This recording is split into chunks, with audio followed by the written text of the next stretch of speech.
My channel. आपने पिछली 2 videos तो देखी ही होंगी। आई होप आपको पसंद आई हो।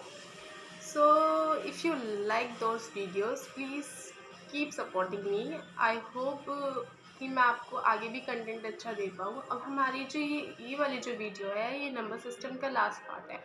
इसमें हम बाकी बचे हुए पार्ट्स पढ़ेंगे और उसके बाद नेक्स्ट वीडियो में हम पूरे नंबर सिस्टम्स में जो टॉपिक्स है उससे रिलेटेड क्वेश्चन पढ़ेंगे। उन क्वेश्चंस को भी मैं इजी टू इजी वे में सॉल्व करना बताऊंगी ताकि वो आपके लिए हेल्पफुल हो। आई होप आपको पसंद आए। और आज की वीडियो में हम कौन कौन से टॉपिक्स पढ़ेंगे? Natural number, whole number, ratio, rational, irrational, properties of number, HCF, LCM, BODMAS and cube and square. ये बहुत सिंपल से है, बहुत ही ज़्यादा 1-1 मिनट के टॉपिक्स हैं मोस्टली। ये नेचुरल नंबर, होल नंबर, जैसे मैं प्रीवियस वीडियोस में आपको बता चुकी हूँ कि नेचुरल नंबर क्या होता है। All counting numbers are known as natural numbers. और होल नंबर्स क्या होते हैं? होल नंबर्स हमारे में बस नेचुरल नंबर्स में ज़ीरो ऐड हो जाता है तो वो हमारा नेचुरल नंबर हो जाता है। और रेशनल और इरेशनल क्या होते हैं? रेशनल और इरेशनल मैं आपको बता चुकी हूँ कि P/Q यानी कि P/Q के जो फॉर्म में होते हैं वो हमारे रेशनल नंबर्स होते हैं। और इरेशनल नंबर्स कौन से होते हैं? इरेशनल नंबर्स हमारे वही होते हैं जो n के रेशियो में होते हैं। वो हमारे अपॉन में होते हैं और ये हमारे रेशियो में होते हैं। ये हमारे रेशनल हुए और ये हमारे इरेशनल हुए। सिंपल है। जैसे कि एक और वो है कि हम मोस्टली कैसे आइडेंटिफाई करते हैं इरेशनल नंबर को, वो हम पाई के अंडर रूट के उसमें देख के पता कर। तो यही हमारे रेशनल और इरेशनल होते हैं। हम बाकी के टॉपिक्स आगे वीडियो में कंटिन्यू करेंगे। आई होप आपको पसंद आए और आपको समझ में भी आए। So please supporting me. Thank you. Keep safe, stay at home and keep sharing. Bye. Sorry, bye नहीं, मतलब कीप वॉचिंग। हम बता चुके हैं कि आज हम क्या क्या टॉपिक्स पढ़ेंगे, तो हम उन्हीं टॉपिक्स को कंटिन्यू करते हैं ताकि वो टॉपिक्स आपको ईजिली समझ में आए। सो स्टार्ट करते हैं। नेचुरल नंबर मैं आपको पहले भी बता चुकी हूँ क्या होते हैं। All countable numbers are known as natural number. तो नेचुरल नंबर्स हमारे कौन कौन से होते हैं? 1 2 3 4 डैश। तो ये हमारे नेचुरल नंबर होते हैं। और सेम वही होल नंबर में होता है, बस होल नंबर में क्या ऐड हो जाता है? ज़ीरो। क्या हो जाता है? ज़ीरो। और बाकी सेम 1 2 3 4 एंड डैश। एंड अब हम आते हैं रेशनल और इरेशनल पे। रेशनल और इरेशनल मैं बता चुकी हूँ, फिर भी मैं आपको दोबारा से बताती हूँ। जो हमारा P/Q की फॉर्म में होता है वो हमारा रेशनल नंबर होते हैं। और उसका जो ये Q होता है वो इक्वल टू नॉट ज़ीरो होता है, यानी कि ज़ीरो के इक्वल नहीं होता है, तो वो ही रेशनल होता है। अगर ज़ीरो हो जाएगा, फॉर एग्ज़ाम्पल ले लिया हमने 1/0, तो ये तो हमारा इनफाइनाइट हो जाएगा। पर इनफाइनाइट हमारे रेशनल में आता ही नहीं है, तो ये हमारा रेशनल नंबर नहीं होगा। अब इसे हम लेते हैं, इसका अंडर रूट 4 को अगर हम सॉल्व करेंगे तो 2 आ जाएगा, है ना। तो 2 हमारा रेशनल नंबर होता है। सेम ऐसे √9 को 3 आ जाएगा हमारा, तो 3 भी हमारा रेशनल नंबर हो जाएगा, है ना। तो सेम ये सारे रेशनल नंबर्स होते हैं। और इरेशनल नंबर्स जैसे ये हैं √2, इनकी वैल्यू फिक्स्ड है 1.414, ये हमारी फिक्स्ड है वैल्यू। ऐसी √3 की है 1.732 समथिंग। और पाई के बारे में आपको पिछले वाली वीडियोस में बताई चुकी हूँ, और ये भी हमारे इरेशनल नंबर्स ही होते हैं। सो हम नेक्स्ट टॉपिक पे चलते हैं।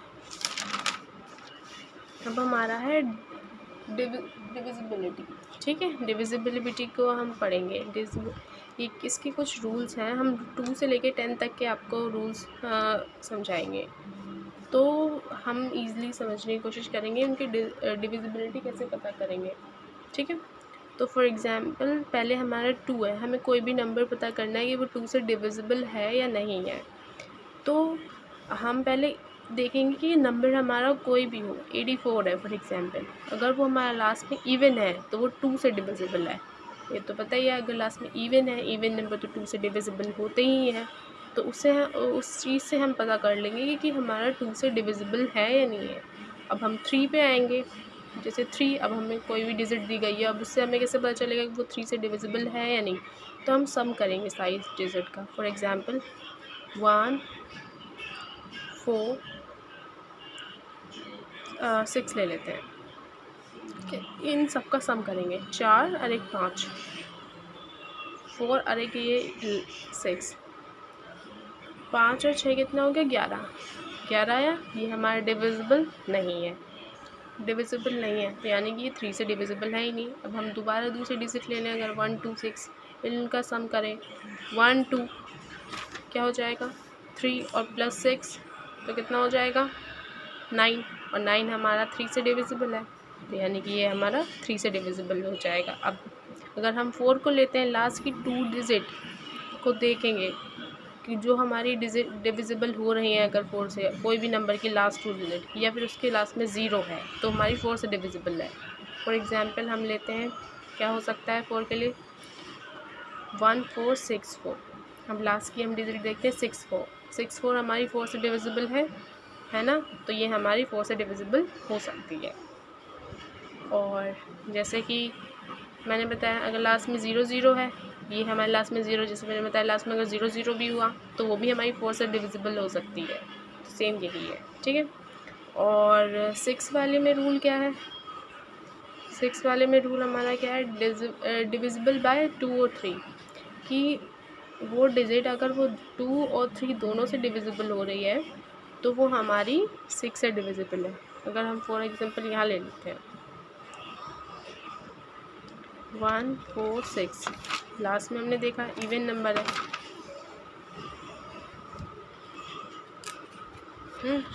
इवन नंबर है तो ये 2 से डिविजिबल है। अब हम इसे करके देखते हैं, सम करते हैं, क्योंकि 3 के लिए मैंने पहले बताया था कि अगर हमें 3 से देखना है तो उसका सम करके पता चलेगा।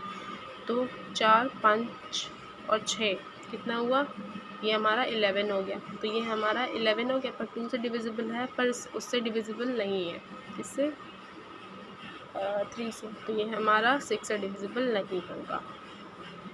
ऐसे ही सेम डिजिट जो होंगी, सेम ऐसे तरीके से हमें पता चल जाएगा वो डिविजिबल है या नहीं है।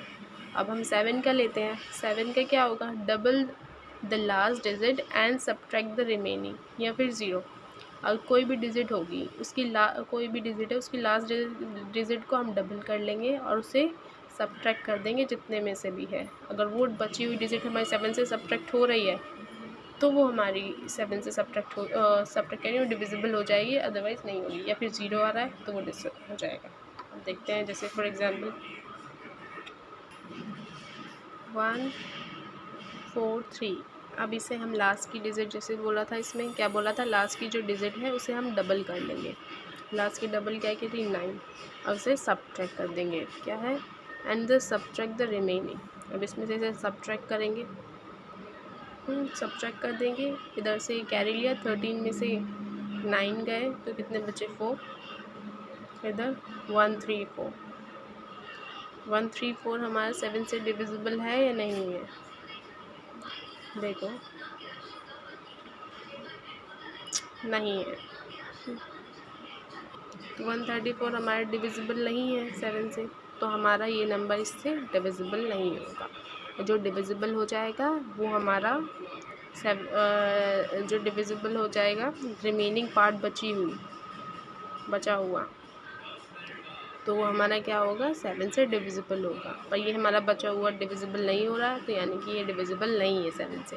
अब सेम हम 8 के में करेंगे, लास्ट 3 डिजिट को देखनी है, जैसे हमने ऊपर वाले में देखा था लास्ट 2 डिजिट, सेम वही है, कुछ भी हो, या फिर 0 0, जैसे 1 6 0 0 0। अब ये हमारा लास्ट की 3 डिजिट है, अब इसकी लास्ट की 3 डिजिट में 0 0 आ रहा है, तो ये बोला है ना लास्ट की 3 डिजिट, तो लास्ट की जो हमारी 3 डिजिट है मैंने बताया था कि वो या तो फिर 8 से डिविजिबल होनी चाहिए या फिर 0 0 होनी चाहिए, तभी वो 8 से डिविजिबल हो सकती हैं। फॉर एग्जांपल लास्ट में अब इस डिजिट के लास्ट में 3 0 है, तो ये हमारा 8 से डिविजिबल है। और हम कुछ और ले लेते हैं, जैसे कि 1 4 8 1 6। अब ये लास्ट की 3 डिजिट जो है वो 8 से डिविजिबल है ना, तो यानी कि ये नंबर जो है हमारा 8 से डिविजिबल है, ठीक है ना। अब हम नेक्स्ट 9 पे आते हैं, some the some of digit, यानी कि हमारी जो डिजिट होगी उसका जो सम करेंगे, वो जो डिजिट आएंगी सम करने में और उसका भी सम करेंगे, अगर वो डिजिट हमारी 9 से डिविजिबल होती है तो हमारा डिविजिबल है। जैसे कि हम ले सकते हैं ये फॉर एग्ज़ाम्पल समझो 1 2 6 है, ठीक है, इसे हमने वो प्लस किया, सम किया, 3 8 9 आया, तो ये तो हमारा एक सिंगल डिजिट आ गई, पर हमें तो डबल डिजिट करना, ये भी हमारा 9 से डिविजिबल है, तो ये हमारा जो है 9 से डिविजिबल ही है। अब हम देखते हैं, हम 9 वाला भी सेम दिखाती हूँ एक और एग्जांपल से। तो हम क्या एग्जांपल ले सकते हैं, 3708 फॉर एग्जांपल हमने ये एग्जांपल लिया, ठीक है, तो इन्हें सम करेंगे। 3 + 7 कितना होता है 10, और +0 10 और 8 18 हुआ, और 1 + 8 कितना 9, तो 9 हमारा डिविजिबल है, तो ये वाला हमारा पूरी डिजिट जो है वो 9 से डिविजिबल है। सिंपल। अब 10 के लिए हम क्या करेंगे, 10 के लास्ट डिजिट में देखेंगे या फिर हमारी 0। अगर हमारी किसी भी डिजिट के लास्ट में 0 आएगा तो वो हमारा 10 से डिविजिबल है।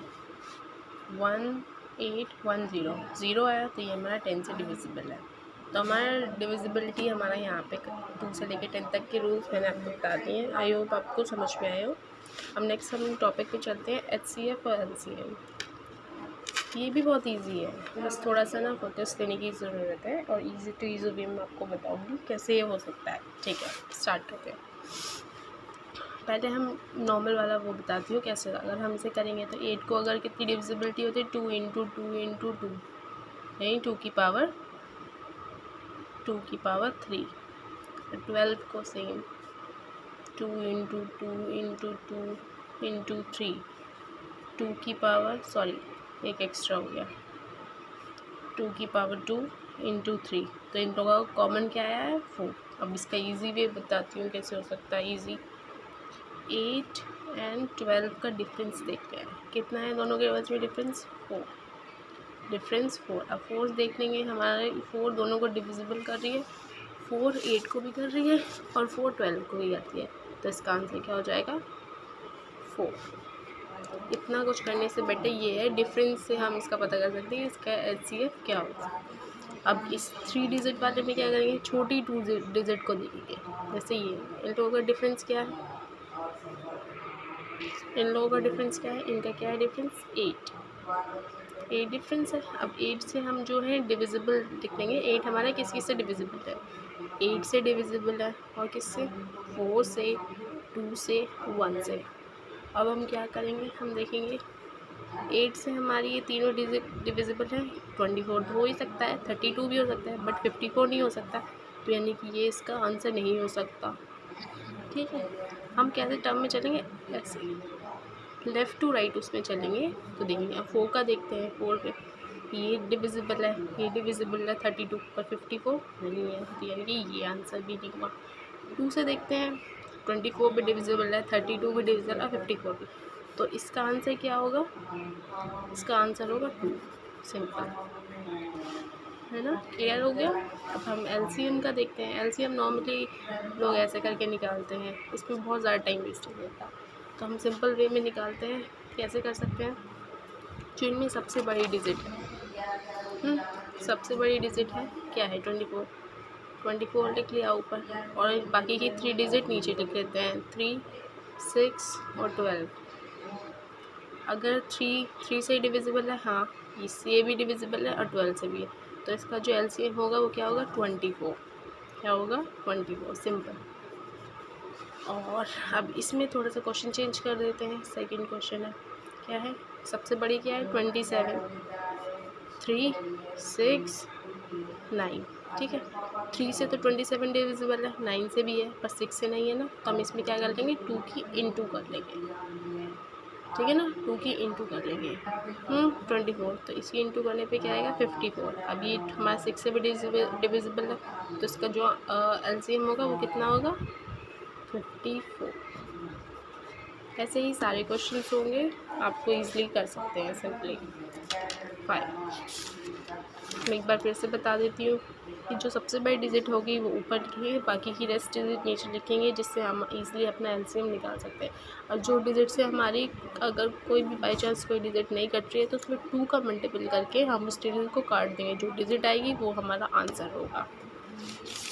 नेक्स्ट टॉपिक हमारा क्या है, बोर्ड मास। बोर्ड मास बहुत सिंपल होता है। क्या होता है बोर्ड मास की फुल फॉर्म क्या होती है, पहले ब्रैकेट बी से, ओ से ऑफ, बी से डिवाइड, एम से मल्टीपल और ए से एडिशन, ऐसे सब्ट्रैक्शन। कि हमें जो क्वेश्चन दिया जाएगा बोर्ड मास का, उसमें पहले हम ब्रैकेट ओपन करेंगे, फिर ऑफ, फिर डिवाइड, फिर मल्टीपल, फिर एडिशन, फिर सब्ट्रैक्शन।